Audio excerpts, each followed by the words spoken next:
Okay, let's listen to Tucker. Did not really do really well. 90,000 views. Not too good. Let's see. What is America to you? America is my family, my neighbors, my ancestors.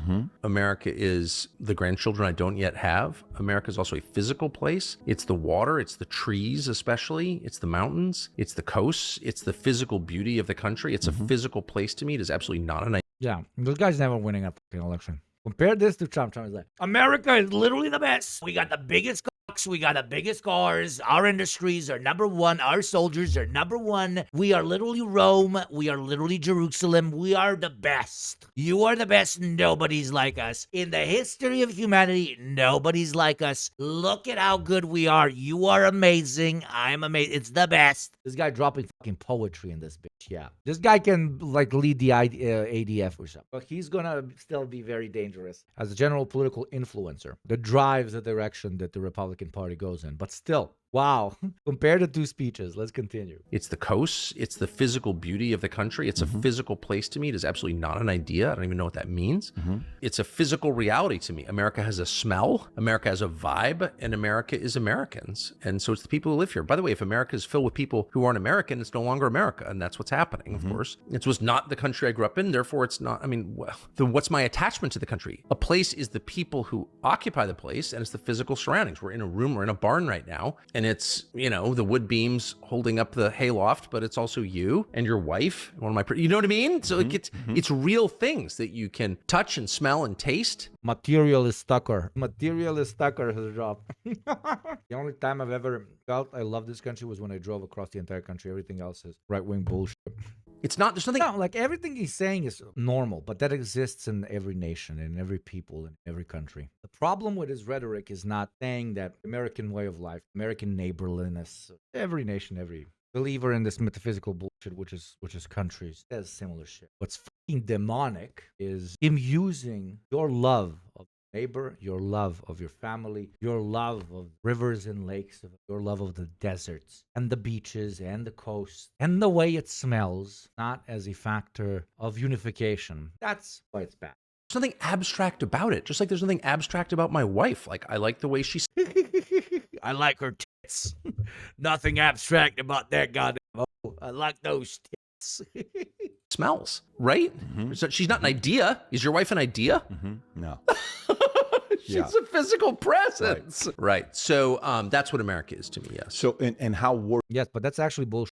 You like your wife because she fits an abstract idea of what you would like your wife to be. Your wife is the materialized notions of what represents a perfect partner. So it is an abstraction. Everything is an abstraction. Because abstraction given physical form is what quote unquote society is. Like something can be a chair, but if we don't have use for chairs or if we don't create the abstract idea of chairs, we will never sit on chairs. That there's just going to be a bunch of stuff that from our modern understanding of what a chair is, just stand around everywhere. Chairs could be tables. All of our tables could look like chairs. You can all sit on the ground. But we think in abstract and figure out that chairs are better for sitting on, drinking tea, blah, blah, blah. I'm a numbers guy. I'm a number guy. 6'7". God, that's such a beautiful landscape from the old haunted mountains in West Virginia to the plains of Kansas, the rolling mountains in Montana, the ancient evergreens of Cascadia, and everything in between. But the fact that capital is preventing everyone from being able to see it, what makes me want to change the system. As George Jackson once wrote, if you don't make any more wages when you need to live, you are a neo-slave. You qualify if you cannot afford to leave California for New York, if you cannot visit Zanzibar, Havana, Peking, or even Paris. When you get the urge, you are a slave. If you're held in one spot on this earth because of your economic status, you're just the same as being held in one spot because you are the owner's property. Absolutely. Worried are you about that America Thank you, Lele. being at risk or collapsing or losing some of its moxie that it's had for 2.5 centuries? How worried are you about that? Well, I've accepted the reality, at least in the second part of your question, that it's already happened. It's lost its moxie, and men are in terminal decline. And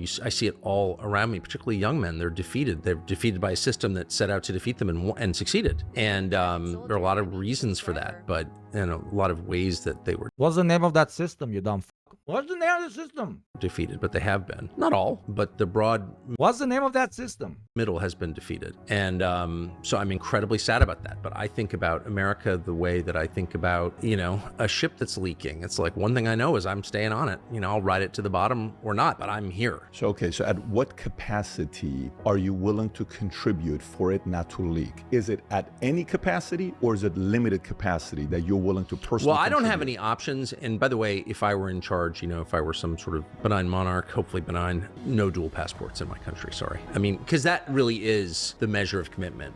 Are you all in or not? Like, do you have options? Have you burned the boats, as they say? And I think you should be required to burn the boats. No, you can't go back. What? You're here. And once you are, this is what marriage is. This is why you treat your wife better than you treat your girlfriend. Because Okay, let's shake hands on that. Let's agree with that. But you can also not take your capital out of the country. You can also not put your money in tax havens. No, let's shake hands on the no passports. Fuck it. Okay. No, let's shake hands. But you can also not take your money to tax havens. You cannot use foreign banks. You cannot invest in foreign corporate portfolios. You cannot avoid taxes by sending it to a foreigner somewhere else as well. No, let's be patriots. Okay, sure, the proletarian has to be loyal to America.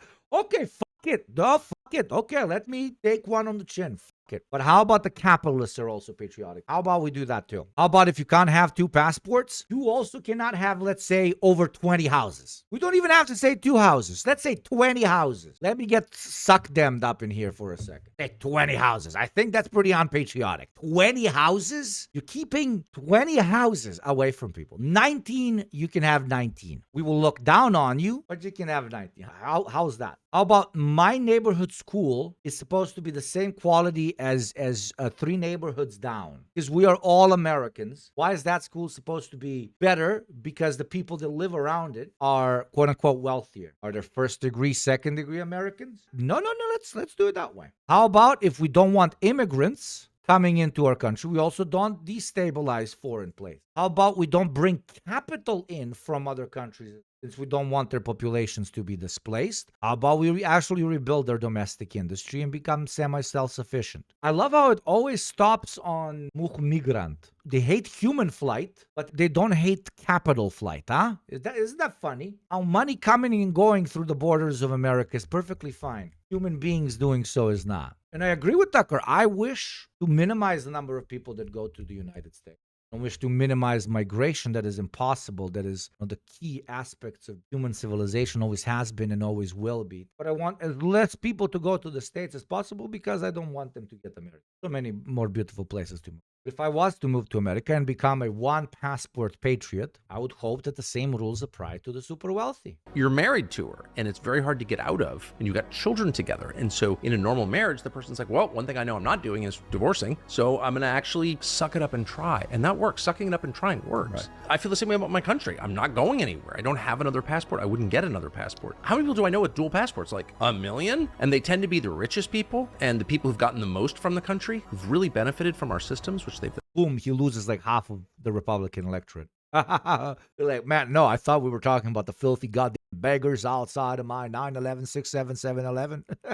Not the rich people. We want the foreign rich. been destroyed. And I think that should be illegal. Pick a country and pick a military. Where would you live in America? In New York. I've been all over. I've been to Florida. I've been to New York. I've been to fucking Maryland. I've been to fucking New Jersey. I haven't been to California. New York. I like New York. Boston, I liked, but your bars close at 11. What is that fucking savagery? I can't have a beer at 1 a.m. Are you fucking, what the fuck, man? Fucking insane. What are we in 1925? Fucking Peaky Blinders up in this bitch running bootleg alcohol distilleries so I can party. You can't serve in a foreign military. Other than that, Boston was incredible, yeah. What? And no, we're not going to pay you to serve in a foreign. I don't care what the country. I don't care if it's England or Sweden, where my ancestors came from. I don't care if it's Burkina Faso, where yours came from, or Iran, where yours came from. It's like, no. Burkina Faso, where yours came from. Iran, where yours came from.